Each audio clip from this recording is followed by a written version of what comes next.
kena kena selalu ni lah, kena selalu join kelas. Alright. So kita teruskan dengan subtopik 3.1.3 nah.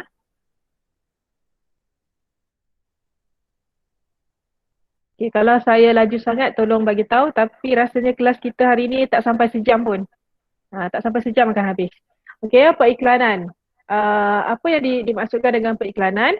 Pengiklanan didefinisikan segala macam bentuk penyajian dan promosi idea, barang atau jasa non-personal yang dibayar oleh sponsor tertentu. Okey, kata-kata ini dipetik daripada Kotler pada tahun 1999. So Kotler kata iklan ni untuk sampaikan idea, untuk sampaikan reka bentuk kepada siapa? Kepada bakal pengguna dan pengguna sedia ada. Okey. Apa tujuan periklanan ni? Tujuannya adalah untuk mempromosi, memperkenal dan meningkatkan atau melariskan jualan sesuatu produk, perkhidmatan ataupun idea oleh penaja yang dikenal pasti. Okey. So media periklanan ni pula dia ada dua jenis. Okey, dua jenis lah kita tengok nanti. Media periklanan merupakan satu medium yang digunakan untuk memperkenalkan produk yang baharu dan sedia ada di pasaran. Okey, media periklanan yang biasa digunakan adalah ada dua jenis.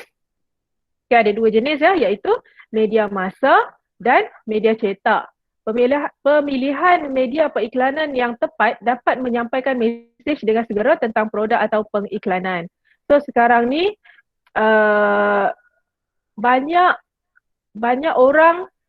lebih banyak orang menggunakan media periklanan jenis media massa berbanding dengan media cetak. Okey, nanti kita tengok kenapa ya. Kenapa saya cakap macam tu. Okey, kita tengok jenis yang pertama media periklanan iaitu media massa. Apa yang dimaksudkan dengan media massa?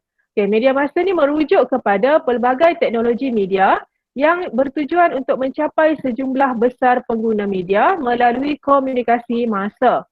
Okey, teknologi melalui komunikasi dilakukan dengan cara yang pelbagai. Nurul Ain minta off off mic lah. Okay. Off mic. Okay, thank you. So teknologi melalui komunikasi dilakukan dengan cara yang pelbagai. Okay, media siaran seperti radio, rakaman muzik, filem, televisyen dan internet akan menyalurkan maklumat atau periklanan mereka melalui peralatan elektronik yang ada. Okay, so sekarang ni kita memang dah sangat terdedah dengan internet kan. Internet tu dah macam benda wajib kena ada di sebelah kita. Okay, contohnya kan sekarang kita memang banyak sangat menggunakan media sosial. So antaranya adalah macam ni lah, web, blog, email, laman sosial, WhatsApp, TikTok, Facebook, Instagram. So banyak periklanan digunakan menggunakan media massa ni lah. Sebab media massa ni kita kebanyakannya adalah percuma. Ada yang berbayar tapi kebanyakannya adalah percuma. Okey. Kemudian kita tengok pula jenis media periklanan kedua iaitu media cetak. Okey, dengar saja media cetak ni maksudnya adalah sesuatu yang dicetak.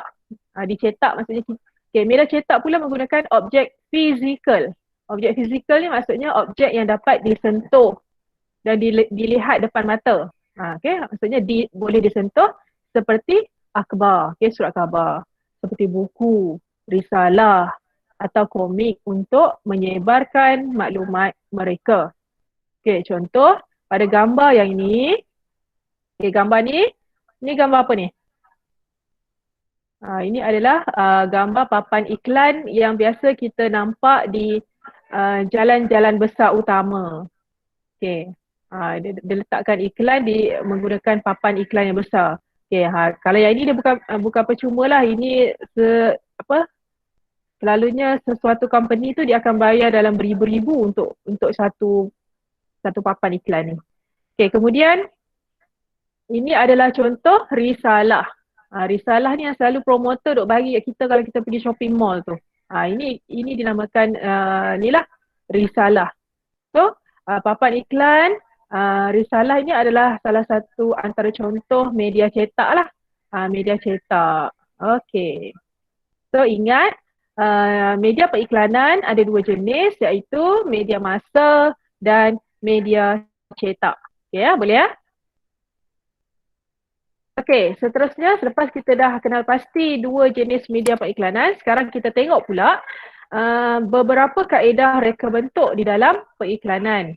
Okey, so untuk nak buat iklan tu kita tak boleh buat iklan sembrono saja kan? Tak boleh buat iklan ikut suka hati kita. Okey, dia mestilah melalui beberapa jenis kaedah reka bentuk. Okey, so di sini dinyatakan telah disenaraikan 7 kaedah reka bentuk periklanan. Okey, iaitu yang pertama matlamat produk, yang kedua penyampaian fakta, yang ketiga kenyataan merangsang, yang keempat perbandingan keluaran dan yang kelima demonstrasi, keenam gambar pegun dan yang terakhir adalah kiasan dan ibarat. Lepas ni kita akan tengok huraian satu persatu kaedah reka bentuk periklanan ini beserta dengan contoh contoh iklan. Nanti saya akan petiklah beberapa video iklan melalui YouTube. Okey? Okey, kita tengok yang pertama. Kaedah reka bentuk periklanan yang pertama iaitu matlamat produk. Okey, matlamat produk. Produk yang diiklankan memfokuskan hanya kepada matlamat produk tersebut. Maksudnya dia tak melencong ke benda-benda lain. Dia tak ada buat kiasan ke apakah. Dia memang fokus kepada matlamat produk semata-mata. Okay, sebagai contoh, iklan Polident dihasilkan dengan matlamat membantu pengguna gigi palsu mengekalkan kebersihan gigi masing-masing setelah digunakan. Okey, jom kita tengok contoh yang saya dah sediakan untuk kaedah matlamat produk.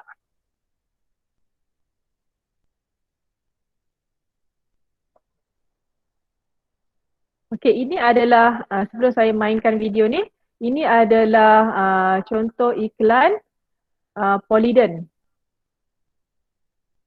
Contoh iklan Polident lah. Adakah gigi palsu anda benar-benar bersih? Rendam dalam air, berus dengan ubat gigi biasa. Cara ini tidak dapat membersih dengan efektif. Gunalah pembersih Polident. Ia membersih tanpa mencalar dan menanggalkan kotoran dan plak dengan efektif. Polident untuk gigi palsu yang lebih bersih dan segar. Okey. So ini contohlah. Ini contoh iklan Polident. Contoh iklan Polident memang dalam iklan ni dia bagi tahu matlamat matlamat utama produk tu. Okey? Okey, seterusnya kaedah reka bentuk periklanan yang kedua adalah penyampaian fakta. Okey, penyampaian fakta menyampaikan fakta secara tepat kepada pengguna. Teknik ini biasanya untuk produk yang memerlukan bantuan teknikal dari segi penggunaan dan pengendalian produk.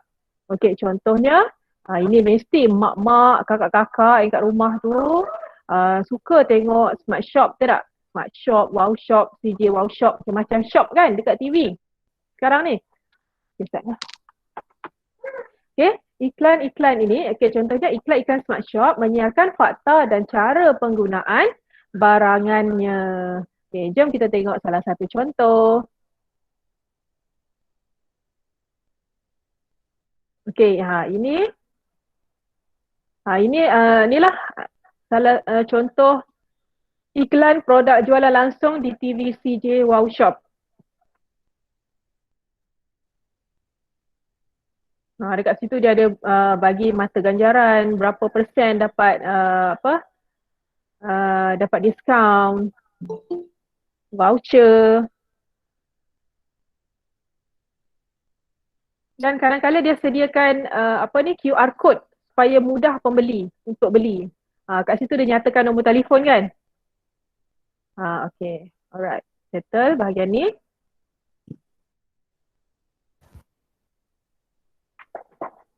Seterusnya,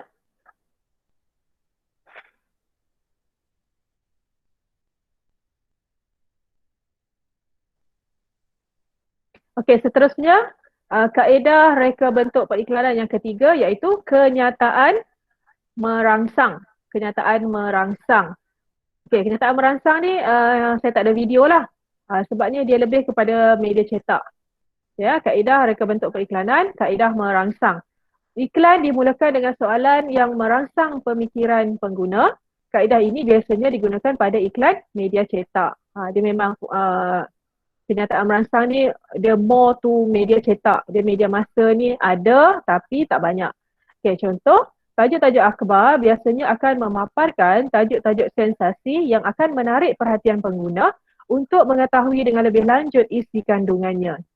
Okay. So kita tengok dekat sebelah kanan ni ada contoh akhbar Cosmo muka depan dengan tajuk mengamuk pukul saudara sampai mati. Okay, bila kita tengok mengamuk, dia pukul sampai mati, dia biasanya orang akan tertarik untuk beli kan, untuk beli akhbar ni. So ini adalah salah satu contoh kenyataan merangsang untuk merangsang pemikiran pengguna supaya pengguna membeli. Okay. So kita tengok seterusnya pula kaedah reka bentuk periklanan yang keempat. Yang keempat, perbandingan keluaran.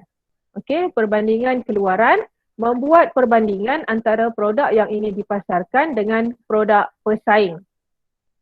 Okey, contoh iklan lampin pakai buang. So sebenarnya kalau kita nak buat iklan, patutnya tak boleh lah kalau kita terus menyatakan macam gambar ni dia terus buat perbandingan di antara Huggies dengan Pampers Baby Dry kan.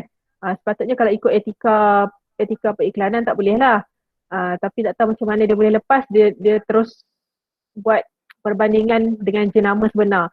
Patutnya kalau kalau dia nak buat iklan Pampers yang Huggies ni mungkin dia boleh tutup jenama ni dan bagi tahu ini adalah jenama X contoh.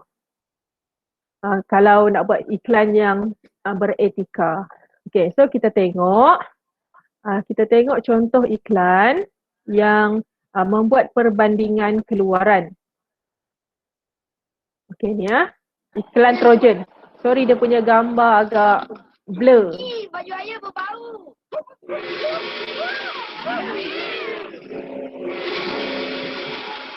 Semua pencuci murah saya tak dapat menghapuskan kotoran dan bau begini. Mak, Trojan.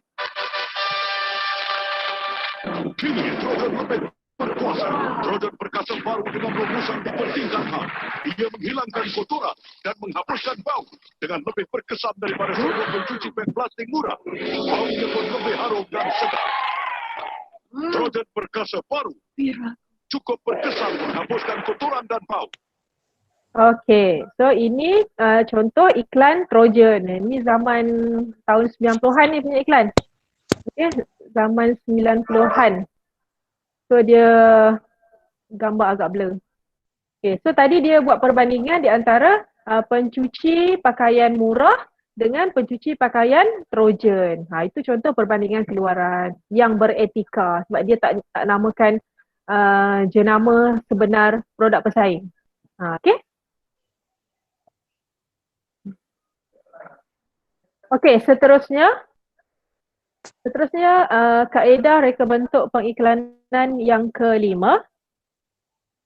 Okey, yang kelima adalah demonstrasi. Okey, demonstrasi menunjukkan ciri-ciri tertentu sesuatu produk.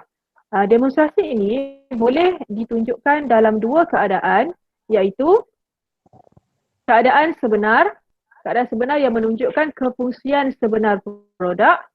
Contohnya, lampin pakai buang dicurahkan dengan air pada kuantiti tertentu. Selepas itu, sebiji gelas diambil dan digolekkan pada permukaan lampin tersebut untuk membuktikan kadar serapan air yang baik pada produk. Okey, dia ada dua. Yang kedua pula, keadaan simulasi di mana dia membuat demonstrasi dalam keadaan seolah-olah berada dalam situasi sebenar. Okey, Nurul Ain minta tolong offkan mic ya. Okey, terima kasih.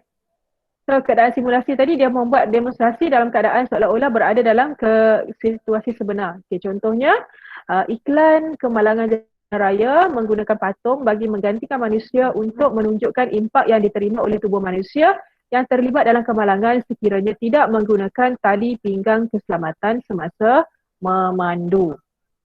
Okey, so kita tengok contoh video lah. Contoh video yang seterusnya.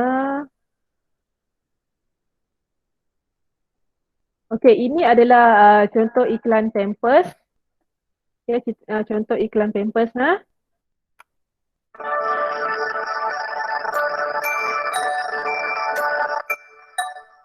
Sweet dreams, baby, Violet.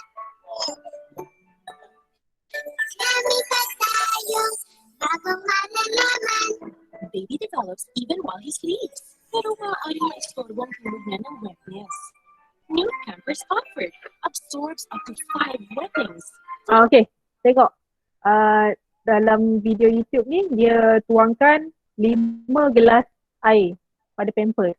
5 gelas air bersamaan dengan satu gelas lebih kurang 60 ml. So bila 5 gelas bersamaan dengan 300 ml. So Pampers ni dia boleh menampung air kencing melebihi 300 ml. Help keep baby dry overnight para mahimbing ang tulog niya. Masarap ang tulog kapag kasama si Papa. New Pampers Comfort, because better sleep helps better growth. Collect Pampers Heart Points and exchange them for free learning toys through LBC outlets. Okey. So itu iklan untuk tajuk apa tadi? Iklan untuk demonstrasi. Okey, demonstrasi dalam keadaan yang sebenar. Okey. Seterusnya, kaedah reka bentuk periklanan yang terakhir pula. Yang keenam.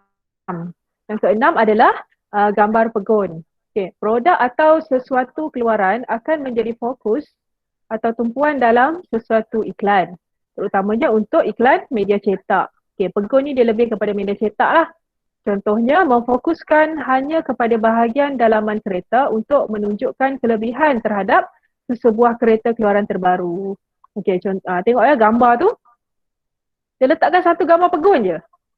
Okey, satu gambar sahaja tapi boleh menceritakan pelbagai ciri-ciri yang ada pada kereta tersebut. Tengok dia punya keluasan, dia punya keselesaan kereta, steering dia, dia punya set stereo dia, dia punya gear, tempat duduk dan sebagainya. Nampak dia punya kelebihan pada produk tersebut lah. Okey. Alright, ini adalah kaedah reka bentuk periklanan yang terakhir iaitu G, kiasan atau ibarat. Okey, apa yang dikatakan dengan kiasan atau ibarat? So, kaedah ini mengambil contoh lain yang lebih kreatif untuk menunjukkan kesan yang dialami oleh pengguna apabila menggunakan sesuatu produk atau perkhidmatan yang ditawarkan. Okey, contohnya iklan atau syarikat Shell yang mempamerkan pengalaman pemanduan kereta biasa sama seperti kereta Ferrari F1 setelah menggunakan petrol terbaharu keluarannya. Maksudnya kereta biasa gunakan Shell V-Power 97. So dia punya pengalaman pemanduan dia tu akan terasa macam kita tengah bawa kereta Ferrari Formula 1. Okay, kita tengok contoh video yang seakan-akan sama.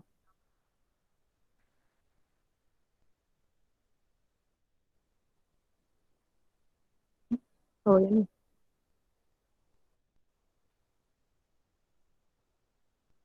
The scientists at Shell have created Shell V-Power. Its unique double-action formula designed to clean and protect vital engine parts, designed for improved performance, helping make the roads more exciting to drive.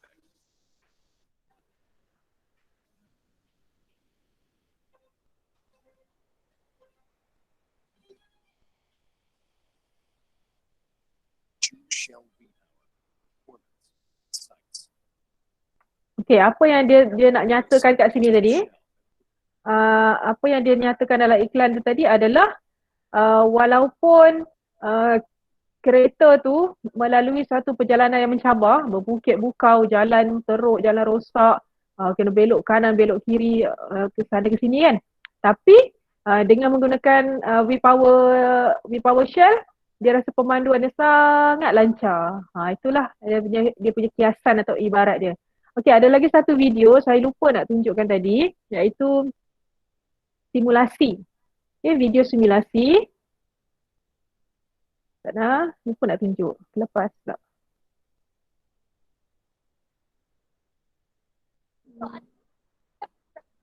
Tak, saya cepatkan nak terus ke bahagian simulasi tu. Ini dia guna periuk kuali biasa. So sekarang ni dia nak tunjukkan kelebihan kalau gunakan kuali yang dia nak pasarkan, dia nak iklankan, iaitu kuali Egozo Granite Warp S22. Ini dalam rancangan Wow Shop. Bayangkan kalau yang ini betul pun tak tekan. Wow. Maksudnya kalau kita masak telur ataupun sambal, dia dah melekat. Tahu sebab apa? Ya. Ini dibuat pada batu granite, teknologi Jerman, saiz besar. Betul. Saya bukan satu. Yang tadi 36 cm, yang ini adalah 24. Okey.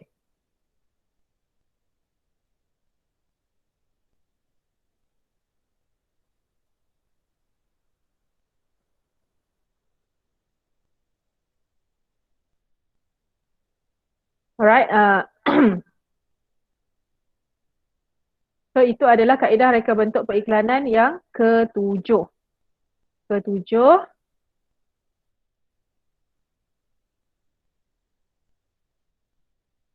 Kadang saya ada panggilan lah, nak kena angkat jap. Hello Kak. Salam Kak, saya tengah Google Meet ni. Tengah kelas. Lagi 15 minit. Alamak Kak, tengah kelas. Okay, bye. Sorry. Tak nak. Okey. So, saya dah tunjukkan tadi ketujuh kaedah reka bentuk periklanan. Saya ulang balik. Pada kesimpulannya, kita ada apa yang perlu dicapai hari ini, kita kena tahu 7 kaedah reka bentuk periklanan, iaitu matlamat produk, penyampaian fakta, kenyataan merangsang, perbandingan keluaran,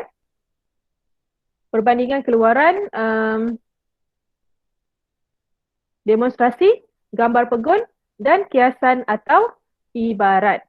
Okey. So, untuk latihan hari ini, sekejap.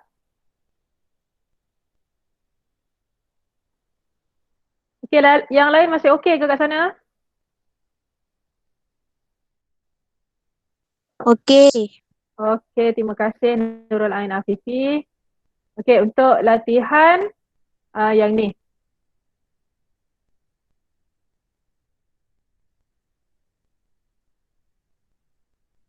Latihan.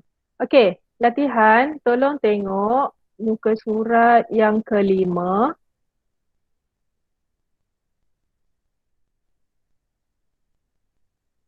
Okey, muka surat yang kelima, tak banyak saya minta hari ni, sikit saja. Okey, sikit je. Iaitu muka surat 5, tengok 3.1.3, mengenal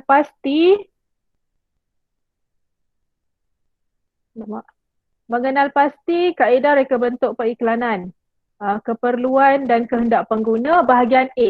Yang ni je. Yang pun tinggal nak buat yang ni je. 3.1.3, mengenal pasti kaedah reka bentuk periklanan, bahagian A, keperluan dan kehendak Siap dah cikgu. Ya? Saya siap dah cikgu. Send dah?